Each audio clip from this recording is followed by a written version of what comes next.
आज आपका स्टार्ट हो रहा है chapter number 2, law of forces यानी कि बल के नियम। अप्लाइड मैकेनिक्स का ये सेकंड चैप्टर है।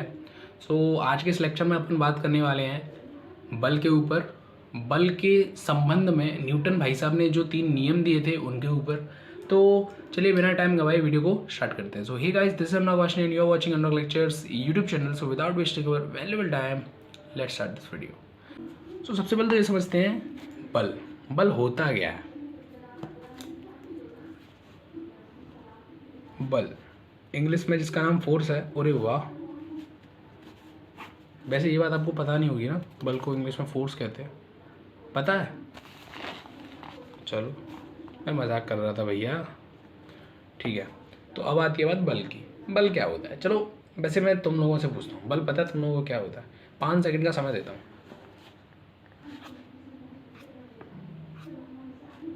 नहीं पता? चलो ठीक है, मैं बताता हूँ। अच्छा पता है, फिर अच्छी बात है। देखो, बल, तुमने किसी चीज़ में धक्का दिया या उसे अपनी तरफ खींचा, क्या है वो? बल ही तो है। किसी चीज़ में तुमने धक्का दिया या उसको अपनी तरफ खींचा, क्या है? बल। जैसे ये कोई ऑब्जेक्ट है, इसमें इस दिशा से तुमने कुछ बल लगा दिया, ऐसे करके कोई ना कोई बल लगाया, तो ये क्या हुआ? यहाँ से यहाँ पहुँच गया। या मान के चलो यहाँ तक नहीं पहुँचा, लेकिन तुमने बल लगाया। जैसे तुम्हारे सामने कोई दीवार है, दीवार पे तुमने इस तरीके से हाथ लगाया और उसे पीछे की तरफ धकेलने का प्रयास किया। वो अलग बात है कि दीवार पीछे की तरफ खिसकी नहीं। या कोई छोटा ऑब्जेक्ट है, जैसे पेन है, मैंने इस पे ये बल लगाया और ये खिसकने लगी, मतलब इसकी अवस्था में परिवर्तन हुआ। कहने का मतलब है कि बल वह कारक होता है जो किसी वस्तु की अवस्था में परिवर्तन करता है या परिवर्तन करने का प्रयास करता है। कहने का मतलब ऐसे समझ सकते हो कि कोई भी ऑब्जेक्ट है, कोई भी बॉडी है जिस पे तुम धक्का दे रहे हो या उसे अपनी तरफ खींच रहे हो। अब चाहे तो वो जिस अवस्था में था पहले, उस अवस्था को परिवर्तित करके किसी नई अवस्था में चला जाए।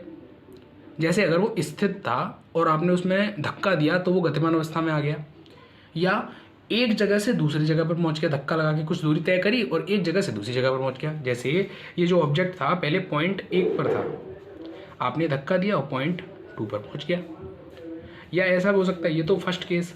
सेकंड केस में ऐसा हो सकता है कि ये जो ऑब्जेक्ट है, आपने एक फोर्स लगाया, धक्का दिया इस पर, लेकिन क्या हुआ? ये अपनी जगह से टस से मस नहीं हुआ, लेकिन आपने कुछ ना कुछ इधर की तरफ बल लगाया। तो वो बात की बात है कि उस वस्तु की अवस्था में परिवर्तन होता है या नहीं होता है। आपको बस ये देखना कि अगर आपने किसी वस्तु पर कोई धक्का दिया है या उसे अपनी तरफ खींचा है, तो वो क्या कहलाएगा? बल। परिभाषा क्या हो सकती है इसकी? कि बल वह बाह्य कारक होता है। एक एक्सटर्नल फोर्स ही तो होगा, एक एक्सटर्नल चीज है। वह बाह्य कारक है जो किसी वस्तु की अवस्था में परिवर्तन करता है या परिवर्तन करने का प्रयास करता है। तो ये डेफिनेशन होती है बल की। डेफिनेशन के रूप में पीडीएफ आपको नोट्स की प्रोवाइड कर दिया जाएगी। डिस्क्रिप्शन बॉक्स में आपको नोट्स लिंक करके एक लिंक मिल जाएगी, आप क्लिक करके पीडीएफ को वहाँ से डाउनलोड कर सकते हो। बशर्ते आपको इस वीडियो में यहाँ ध्यान देना पड़ेगा कि कैसे क्या क्या चीज़ है समझने के लिए। तो ये हो गया हमारा बल। अब बात करेंगे कि न्यूटन के जो नियम थे, न्यूटन भाई साहब ने जो 3 नियम दिए थे उनके ऊपर। न्यूटन का जो पहला नियम था उसको हम अपन जड़त्व के नियम से भी जानते हैं। तो क्या होता है नियम?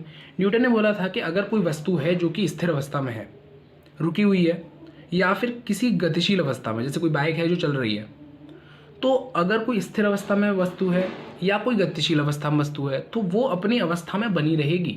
मतलब जो स्थिर है वो स्थिर ही रहेगी और जो गतिशील है वो गतिशील ही रहेगी, जब तक उस पर कोई बाह्य बल कार्य ना करे। जैसे ये वस्तु को स्थिर अवस्था में है, ये कोई बॉडी होगी तुम्हारी जो कि स्थिर अवस्था में है अभी, ठीक है, स्थिर है। अब 5 सेकंड बाद तुम इसको देखोगे, कैसी रहेगी? 5 सेकंड बाद भी स्थिर ही रहेगी, एज इट इज़ है, कोई चेंज नहीं आया। लेकिन क्या करा तुमने इस बॉडी पे ना एक बल लगा दिया। जब तुमने इस पे बल लगाया तो जैसे ये एक पाथ है,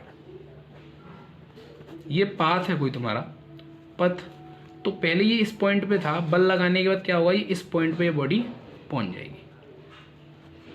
या तो ऐसे बोल सकते हो कि इस जगह से शुरू हुई और इस पॉइंट तक गतिशील अवस्था में रही, मतलब जहाँ से बल लगाया तो चलते चलते चलते चलते यहाँ तक आई। किसके कारण? इस बल के कारण। अच्छा, दूसरा केस ले लेते हैं। अगर कोई बॉडी ऐसी है जो कि गतिशील अवस्था में पहले से ही चल रही है, तो ये चलती ही रहेगी जब तक कि तुम इस पर कोई विपरीत दिशा से, या इसको रोकने के लिए, विपरीत दिशा बात की बात है भाई, रोकना है तो विपरीत दिशा से ही बल लगाओगे, लेकिन वो बात की बात है। कहने का मतलब ये हुआ कि इसको रोकने के लिए कोई ना कोई तुमको बल लगाना पड़ेगा। जब तुमने इधर की साइड से एक बल लगाया तो ये वस्तु कैसी हो जाएगी? स्थिर अवस्था में आ जाएगी। मतलब जो वस्तु स्थिर है वो स्थिर ही रहेगी और जो गतिशील है वो गतिशील ही रहेगी। कब तक? जब तक कि उस पर कोई बाह्य बल कार्य ना कराया जाए उसकी अवस्था में परिवर्तन कराने के लिए। ये था न्यूटन का पहला नियम। तो ये है न्यूटन का दूसरा नियम। एग्जाम पर्पज से काफ़ी इंपॉर्टेंट है और वैसे भी काफ़ी इंपॉर्टेंट ही मिलेगा ये जो न्यूटन का दूसरा नियम है। तो ये न्यूटन का नियम कहता क्या है? न्यूटन के दूसरे नियम के अनुसार न्यूटन भाई साहब ने ये बोला था कि अगर आप किसी वस्तु पर बल लगा रहे हो, किसी वस्तु पर बल लगा रहे, तो उस वस्तु पर जो लगाया गया बल है कितना होगा?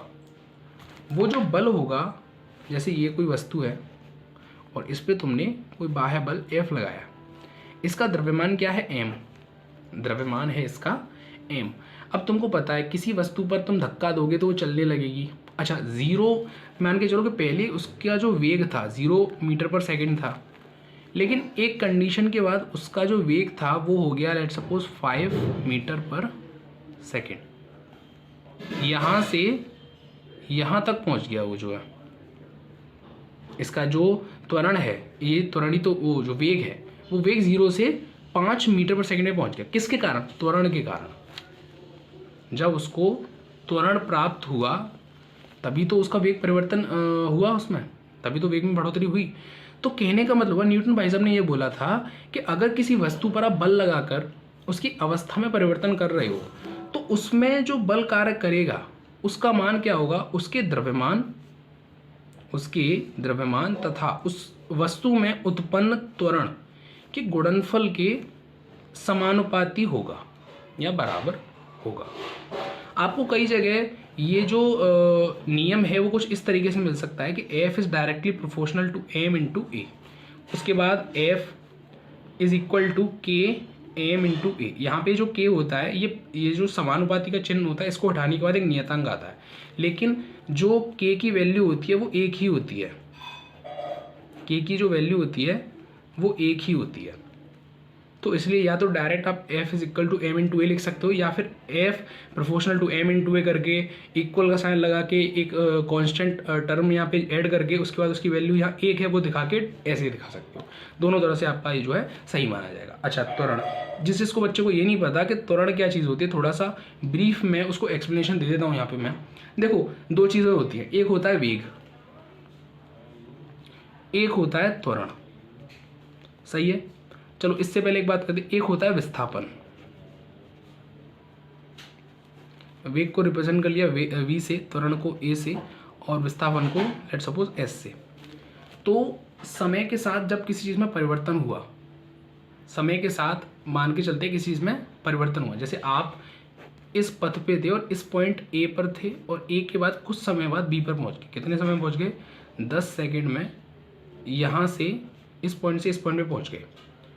तो 10 सेकंड की टाइम लगा तुम्हें, और ये दूरी कितनी थी? ये दूरी मान के चलो ये थी 20 मीटर। A से लेके 20 तक की B की जो दूरी है वो थी 20 मीटर। तो इस कंडीशन में आपका विस्थापन कितना है? 20 मीटर। तो वेग कितना आएगा? वेग आएगा कि आपने जितनी दूरी तय करी और जितने समय में तय करी, जैसे कि 20 मीटर की दूरी तय करी लेकिन कितने समय में तय करी? 10 में। तो 10 का 20 में भाग दोगे तो 2 मीटर पर सेकंड इसका वेग आ जाएगा।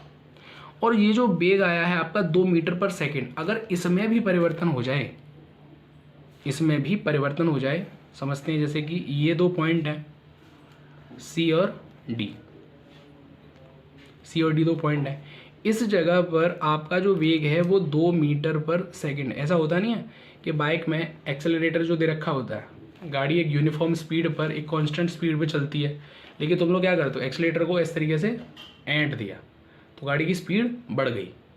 पहले वो जिस वेग से चल रही थी उससे ज़्यादा उसका वेग हो गया, तो क्या हुआ कि उसके जो वेग में परिवर्तन हुआ, मान के चलो एक्सेलरेटर तुमने जो था वो 10 सेकंड के लिए चला के रखा सी से डी पॉइंट तक, तो यहाँ पे 2 मीटर पर सेकंड था, ठीक है, और यहाँ पे क्या हुआ, यहाँ पे हो गया वो 12 मीटर पर सेकंड। तो अब इसमें त्वरण कितना उत्पन्न हुआ, देखो वेग में परिवर्तन कितना हुआ है, पहले 2 था अब 12 हो गया, यानी कि 12 में से 2 घटा दो तो 10 मीटर पर सेकंड वेग में परिवर्तन हुआ। तो त्वरण क्या हो जाएगी कि वेग में परिवर्तन की दर समय के सापेक्ष, तो वेग में कितना परिवर्तन हुआ अपना 10, ठीक है। अच्छा कितने सेकंड में, 10 में, तो 1 मीटर पर सेकंड स्क्वायर का इसमें त्वरण उत्पन्न हो गया। ये होगी आपकी त्वरण। तो जैसे ये बॉडी थी जो कि 0 मीटर पर सेकंड के वेग में थी, कहने का मतलब स्थिर अवस्था में थी, इसका वेग क्या था 0, और उससे आपने 5 मीटर पर सेकंड के वेग में इसको चेंज कर दिया। तो जब आपने इसकी वेलोसिटी बढ़ाई तो कुछ ना कुछ इसमें त्वरण उत्पन्न करी होगी, तभी तो वेग बढ़ा होगा। और जो इसकी वेलोसिटी चेंज करने में आपने जो त्वरण इसमें उत्पन्न की है उसका गुणनफल यदि आप इस बॉडी के द्रव्यमान से कर देते हैं तो आपको क्या प्राप्त हो जाता है, उस बॉडी में लगाया गया बल। ये था न्यूटन का दूसरा नियम। न्यूटन का जो दूसरा नियम है वो यहाँ से रिलेट होकर एक दूसरे फॉर्मूले पर भी जाता है, तो चाहिए उसके ऊपर भी अपन डिस्कशन कर लेते हैं। तो अभी हमने न्यूटन के दूसरे नियम से निकाला कि F is equal to m into a, जहाँ पर m जो था वो वस्तु का द्रव्यमान था और जो a था वो वस्तु में उत्पन्न त्वरण। सही है, जो भी नोट्स हैं आपको डिस्क्रिप्शन बॉक्स में मिल ही जाएंगे। तो अभी इसके बारे में जो भी इसकी जो अगली डेरिवेशन है उसके ऊपर बात कर लेते हैं। तो एक फॉर्मूला तो आपका ये होता है न्यूटन के दूसरे नियम से, लेकिन ये फॉर्मूला आगे जाके एक और फॉर्मूले में चेंज हो जाता है। कैसे, देखो आपको पता है त्वरण क्या है। लेट्स सपोज ये क्वेश्चन नंबर फर्स्ट हो गई आपकी, ठीक है। तो अब हम यहाँ जानते हैं कि जो ए होता है, ए मतलब त्वरण। त्वरण क्या है, वेग में परिवर्तन की दर।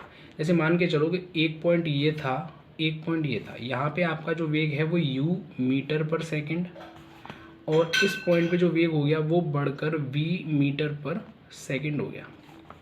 मान के चलो कि उसमें टाइम कितना लगा, कुछ टाइम डिफरेंस लगा। मान लेट सपोज के डेल्टा टी टाइम में इस पॉइंट से ए पॉइंट से बी पॉइंट तक आपने कोई वस्तु को भेजा। अब ए पॉइंट पे जो उसका प्रारंभिक वेग था वो था u मीटर पर सेकंड, और डेल्टा टी समय बाद जब वो बी पॉइंट पर पहुंचा तो वहाँ पे उसका वेग हो गया v मीटर पर सेकंड। ठीक है, समझ में आती है। तो त्वरण क्या होता है, त्वरण होता है वेग परिवर्तन की दर। वेग परिवर्तन की दर यानी वेग परिवर्तन बटे समय अंतराल, ठीक है। तो वेग परिवर्तन क्या हुआ, वेग परिवर्तन का मतलब क्या हो गया, पहले कितना था और बाद में क्या हो गया, तो बाद वाले में से पहले वाले को घटा देंगे तभी तो वेग परिवर्तन आएगा। तो v माइनस यू, पहले बाद में कितना हुआ v मीटर पर सेकंड, और पहले क्या था u मीटर पर सेकंड। तो जब बाद वाले में से पहले वाला घटा देंगे तो परिवर्तन निकल आएगा। अच्छा, कितना अंतराल था, डेल्टा t। तो let suppose equation number second. तो हम यहाँ लिखेंगे कि अब समीकरण 1 व 2 से जब दोनों समीकरण को अपन ने कंपैरिजन किया तो पहले वाले समीकरण में अपन ए का मान रख देंगे। तो f बराबर क्या होगा, m इंटू ए की वैल्यू यहाँ रख देंगे। ए बराबर यहाँ पे क्या दे रखा है, v माइनस यू अपॉन में डेल्टा t। अब m का अंदर गुणा कर देंगे, m into v minus m into u upon में delta t as it is, ठीक है।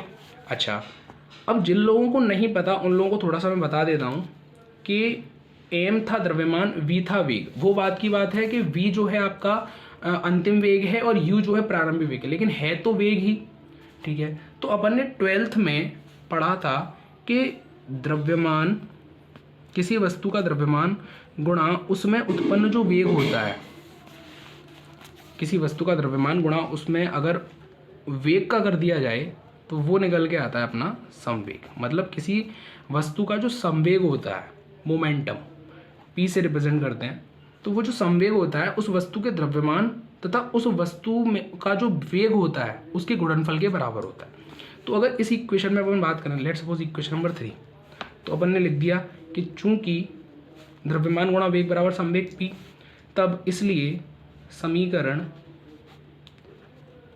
3 से F इज इक्वल्स टू, अब ये m इंटू वी इनिशियल है, लेट सपोज कि ये P2 हो गया दूसरा संवेग, माइनस ये mu। अब देखो v भी वेग है, u भी वेग है। v का मतलब आंतरिक वेग, सॉरी आंतरिक मतलब अंतिम वेग।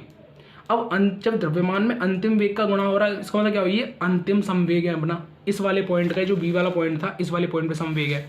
और जो mu है, u में m में किसका गुणा हो रहा है, प्रारंभिक वेग का, तो ये क्या हो जाएगा, पहले वाले पॉइंट का संवेग।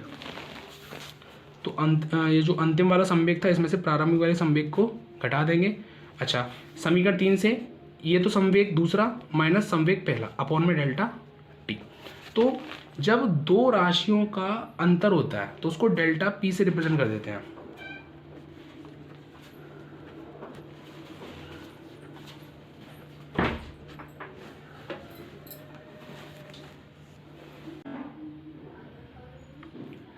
तो ये होता है हमारा F is equal to delta P over delta T. यही होता है न्यूटन के दूसरे नियम का द्वितीय रूप।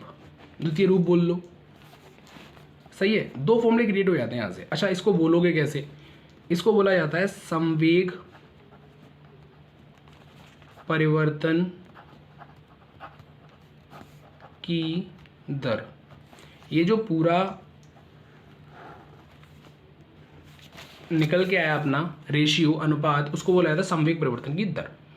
ये जो डेरिवेशन है इसका आप एक स्क्रीनशॉट ले लीजिए ताकि इसको आप अपनी नोटबुक में कन्वर्ट कर सकें, ठीक है। और बाकी का यहाँ से, सही है। अब हम आते हैं न्यूटन के गति का जो तृतीय नियम दिया था उसके ऊपर। अब जैसा कि इसके नाम से पता चल रहा है कि क्रिया और प्रतिक्रिया का नियम, जाहिर सी बात है किसी क्रिया की इसमें प्रतिक्रिया हो रही होगी, तभी इस नियम का जो नाम है वो क्रिया प्रतिक्रिया का नाम दिया है। तो न्यूटन ने बोला कि अगर कोई वस्तु है, उस वस्तु पर अगर कोई बल F1 लगाया जा रहा है, कोई F1 बल लगाया जा रहा है और इस दिशा में लगाया जा रहा है, लेट सपोज कि ये पॉइंट, एक ये पॉइंट और एक ये पॉइंट हो गया, A B C। तो पहले तो F1 बल जो है वो AB दिशा में लगाया जा रहा है किसी वस्तु के ऊपर, तो वो वस्तु भी उसके विपरीत दिशा में उतने ही परिमाण का बल लगाएगी। यानी कि इस दिशा में ये जो वस्तु है वो भी सेम परिमाण का बल लगाएगी, लेकिन उसकी दिशा क्या रहेगी, विपरीत रहेगी। इसका एग्जांपल समझ लेते हैं। जैसे मैंने पहले वाले एग्जांपल में आपको बताया था, पहला वाला जो नियम था कि जब तक जो पहली वस्तु है हमारी वो स्थिर अवस्था में रहेगी, ठीक है, अगर वो स्थिर है तो स्थिर रहेगी, और गतिशील अवस्था में है तो गतिशील अवस्था में रहेगी, जब तक उस पर कोई बाह्य कार्य ना करे। अब जैसे एक चीज़ बताओ मेरे को, ये पेन है, सही है, अरे भाग क्यों रही है यार, ये अभी स्थिर अवस्था में है, अरे हो जा स्थिर में यार, वीडियो चल रही है, ओके। सो अब देखो मैंने इस पर बल लगाना चाहता हूँ, लेकिन ये बढ़ नहीं रही आगे, मैं और बल लगा रहा हूँ, बढ़ नहीं आगे, क्यों? क्योंकि मेरे द्वारा जो इस उंगली के द्वारा जो बल लगाया जा रहा है उसका विरोध ये पेन कर रही है। लेकिन जैसे ही मेरे द्वारा लगाया गया बल इस पेन के मेरे ऊपर लगाए गए बल से अधिक होता है, वैसे ही पेन आगे की तरफ मूवमेंट करना चालू कर देती है और आगे की ओर बढ़ जाती है। दोबारा समझते हैं। जैसे पेन है रखी हुई है, तो अब मैं इसके ऊपर ना यहाँ से एक बल लगा रहा हूँ इस वाली दिशा में, ठीक है, सीधे इस तरीके से। तो मैंने ऐसे बल लगाया, अब मैं इसे आगे बढ़ाने की कोशिश कर रहा हूँ, बढ़ नहीं रही आगे, क्यों? क्योंकि मैं इस पर जो बल लगा रहा हूँ वो उतना ही बल मेरे ऊपर लगा रही है पेन, ठीक है। लेकिन मैं धीरे धीरे अपने बल का मान बढ़ाता हूँ और इतना बढ़ा देता हूँ कि अब ये आगे की ओर बढ़ने लग जाती है। इसका मतलब क्या है कि मेरे द्वारा लगाया गया बल इसके द्वारा लगाए गए बल से अधिक हो गया, इसलिए वस्तु चल पड़ी। लेकिन जब शुरुआती कंडीशन थी उसमें मैं जब इस पर बल लगा रहा था तब ये पेन आगे नहीं बढ़ रही थी, क्यों? क्योंकि ये भी मेरे ऊपर एक ना एक बल आरोपित कर रही थी। तो ये कहा था न्यूटन के तृतीय नियम में। तो तो न्यूटन के जो तीनों नियम थे आपको डिस्क्रिप्शन बॉक्स में नोट्स के रूप में प्रोवाइड हो जाएंगे। सो आई होप आपको वीडियो अच्छी लगी हो। वीडियो में तीनों नियम मैंने क्लियर करे हैं, बल क्या होता है वो बताया है। सो आई होप वीडियो आपको अच्छी लगी हो। वीडियो अच्छी लगी वीडियो को लाइक कर देना, चैनल पर नहीं चैनल को सब्सक्राइब कर देना, कोई भी डाउट हो कमेंट कर देना और दोस्तों के साथ शेयर ज़रूर कर देना। सो गाइस मिलता हूँ आपसे और ऐसी अनदर इंटरेस्टिंग वीडियो के साथ, तब तक के लिए बाय बाय।